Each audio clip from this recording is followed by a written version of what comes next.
പ്രചാരണത്തിനായി കേരളത്തിലെ കോൺഗ്രസ് നേതാക്കൾ ഡൽഹിയിലെത്തി. എംപിമാരും എംഎൽഎമാരും അടക്കം 45 പേരടങ്ങുന്ന സംഘമാണ് ഡൽഹിയിൽ ക്യാമ്പ് ചെയ്ത് മലയാളി വോട്ടുകൾ ഇന്ത്യ സഖ്യത്തിനായി ഉറപ്പിക്കുന്നത്.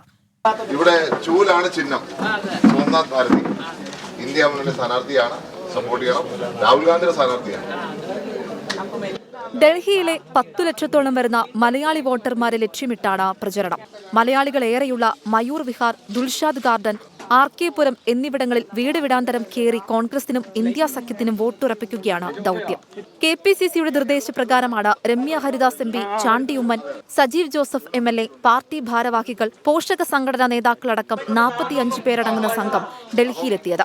കേരളവും കേരളത്തിന് പുറത്തുള്ള സംസ്ഥാനങ്ങളിലെല്ലാം ഒന്നിച്ചൊരു വലിയ പോരാട്ടം ഈ രാജ്യത്തിന്റെ ഒരു വീണ്ടെടുപ്പിനായിട്ട്, നമ്മുടെയൊക്കെ ഒരു നിലനിൽപ്പിന് കൂടി വേണ്ടി, ജനാധിപത്യ സംരക്ഷണത്തിന് വേണ്ടിയിട്ടൊരു വലിയ പോരാട്ടത്തിലാണ്. രാഹുൽ ഗാന്ധി മുന്നോട്ട് വെക്കുന്ന കാഴ്ചപ്പാടിൽ രാഹുൽ ഗാന്ധി അതിന് നേതൃത്വം കൊടുക്കുമ്പോൾ നമുക്ക് അതിനകത്ത് നിന്ന് ഒരു തെരഞ്ഞെടുപ്പ് കേരളത്തിൽ കഴിഞ്ഞു എന്ന് പറഞ്ഞ് നമുക്ക് മാറി നിൽക്കാൻ കഴിയില്ല. വിവിധ മണ്ഡലങ്ങൾ കേന്ദ്രീകരിച്ച പ്രചരണത്തിനായി സംഘം കർമ്മ പദ്ധതികൾ തയ്യാറാക്കി കഴിഞ്ഞു.